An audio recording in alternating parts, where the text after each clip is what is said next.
Hello, today we'll read Exodus chapter 27. In 26 it was about the tabernacle, and now it will continue with other objects. Let's read. Build an altar of acacia wood, 3 cubits high. It is to be square, 5 cubits long,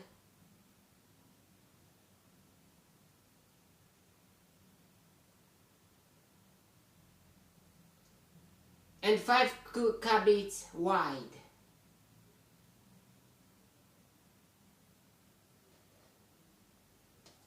Make a horn at each of the 4 corners, so that the horns and the altar are of one piece. And overlay the altar with bronze. Make all its utensils of bronze, its pots to remove the ashes, and its shovels, sprinkling bowls, meat forks, and fire pans. Make a grating for it, a bronze network, and make a bronze ring at each of the 4 corners of the network. Wow, network. And so many things. I mean, it's like we are in the industrial age, or how can I say, but it's interesting that each generations of had some utensil too. Make all its utensils of bronze, its pots to remove the ashes, and its shovels, sprinkling bowls, meat forks, and fire pans. Make a grating for it, a bronze network, and make a bronze ring at each of the 4 corners of the network. Put it under the ledge of the altar so that it is halfway up the altar. Make poles of acacia wood for the altar and overlay them with bronze.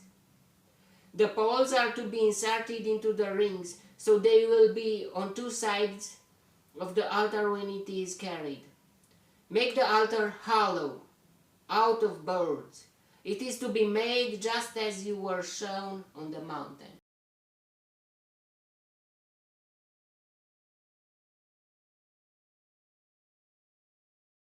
So even if we try to draw it, it will be just an image, but Moses even saw the how should be done every object. Make a courtyard for the tabernacle. The south side shall be 100 cubits long, and is to have curtains of finely twisted linen, with 20 posts and 20 bronze bases, and with silver hooks and bands on the posts. The north side shall be 100 cubits long, and is to have curtains with 20 posts and 20 bronze bases, and with silver hooks and bands on the posts. The west end of the courtyard shall be 50 cubits wide and have curtains with 10 posts and 10 bases on the east end toward the sunrise. The courtyard shall also be 50 cubits wide.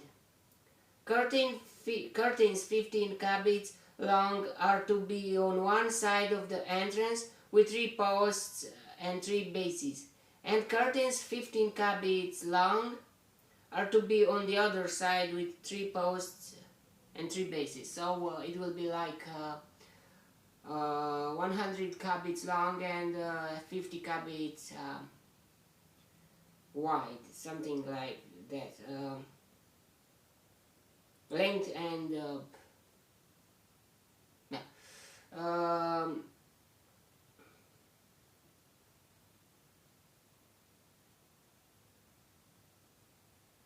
And curtains 15 cubits long are to be on the other side with 3 posts and 3 bases. For the entrance or to the courtyard, provide the curtain 20 cubits long of blue, purple and scarlet yarn.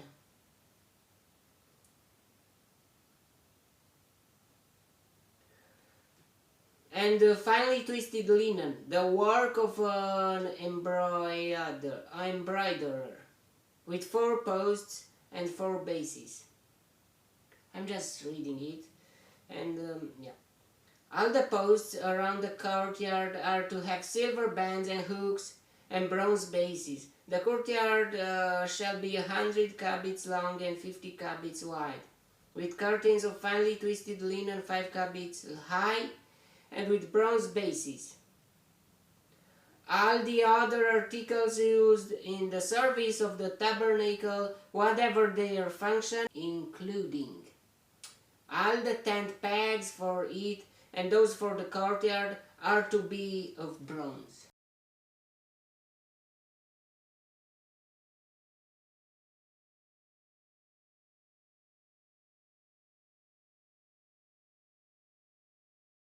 So gold, silver and bronze,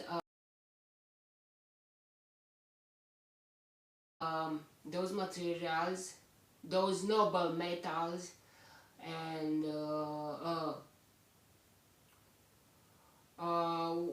the gold are to be on the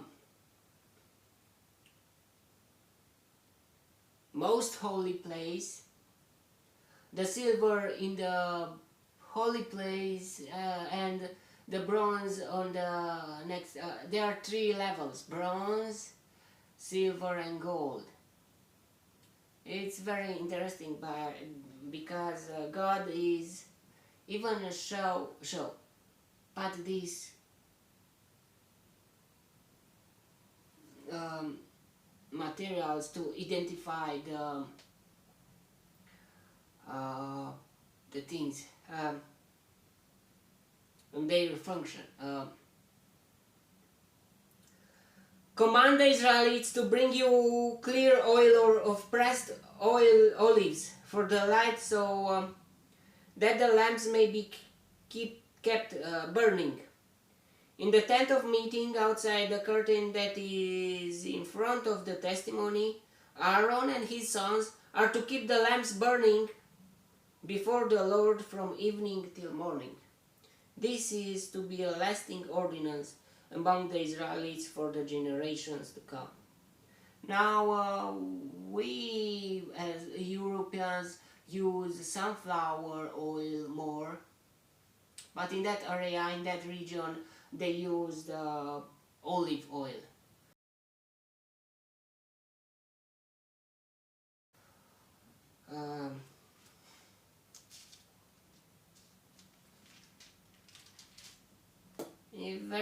This is to be a lasting ordinance among the Israelites for the generations to come. So, yeah.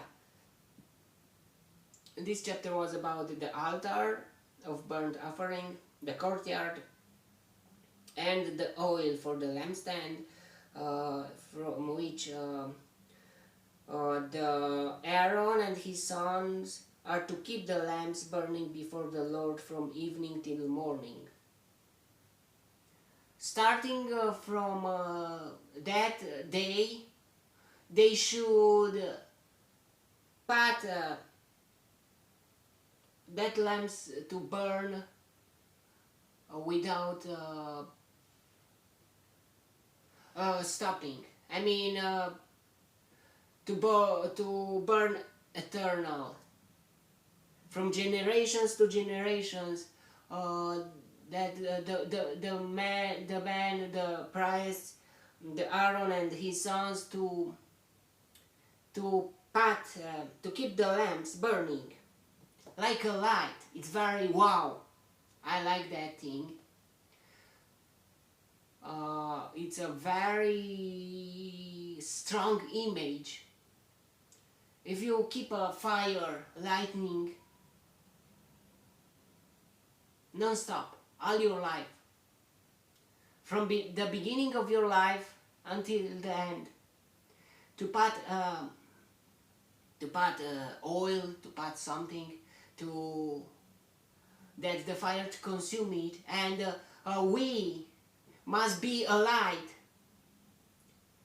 in this world, a light from God, and we must keep the lamps burning, keep our light burning, and that must be, we must consecrate ourselves, and we must put combustion daily, every day of our lives, that the light from us to be kept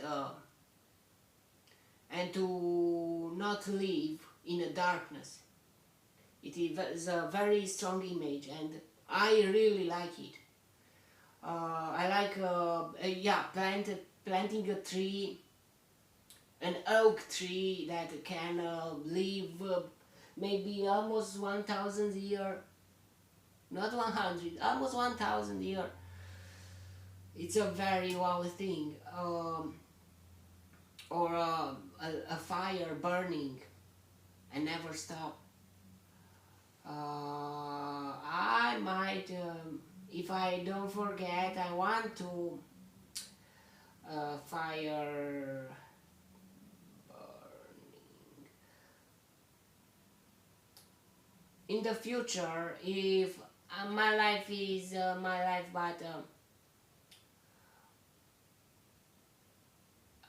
when if God will allow, or will me to be a husband and to have kids, I want to make that this image, to put this image in my house. I don't know if the life, I don't know how it will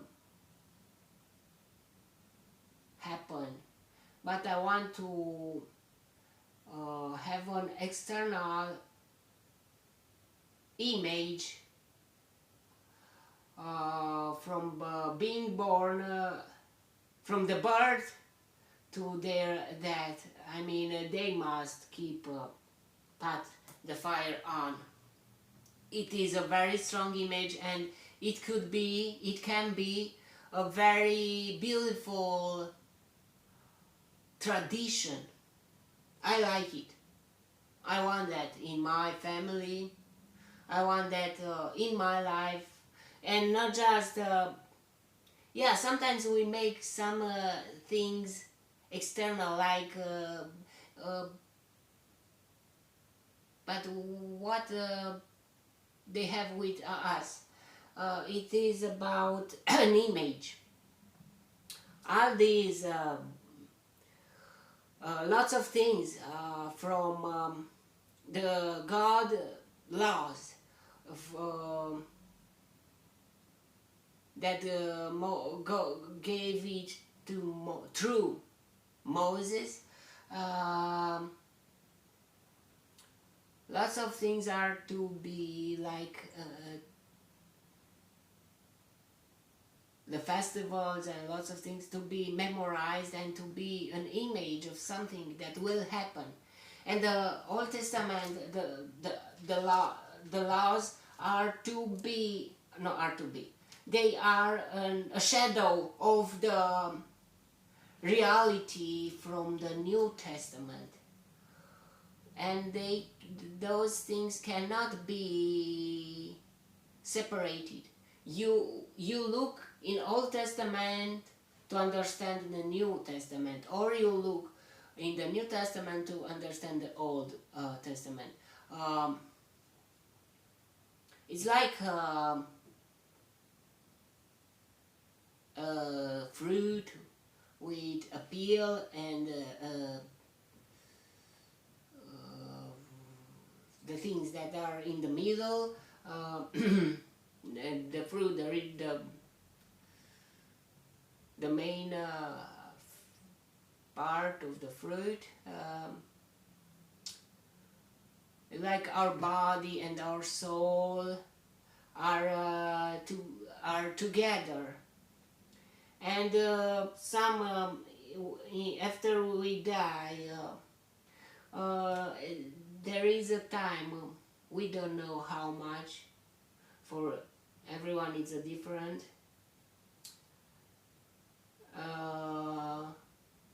Or it can be different, but until our revival, our body is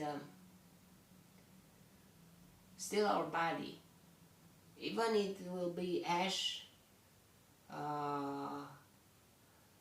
We are connected, and after we revive from the dead, we will be connected again in a different in a different shape of a body, a different but it's the same body, but transformed. Yeah. I don't know if if a man cannot don't have a leg or an arm. I don't know, or if it happened in his life that he became blind, I think, but if he was born without some parts of the body, I really don't know how it will happen, but it will happen, and I think they will be entire, or God knows, I don't know.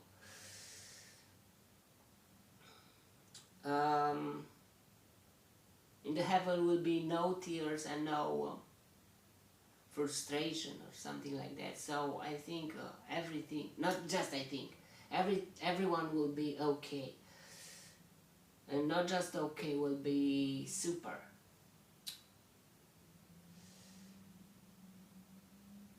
Okay, may the God bless me, protect me, and enlighten me, and never lose that light, that I must keep the lights on.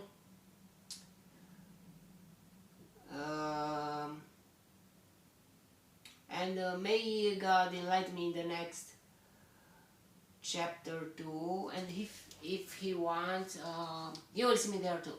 God bless you all, and goodbye.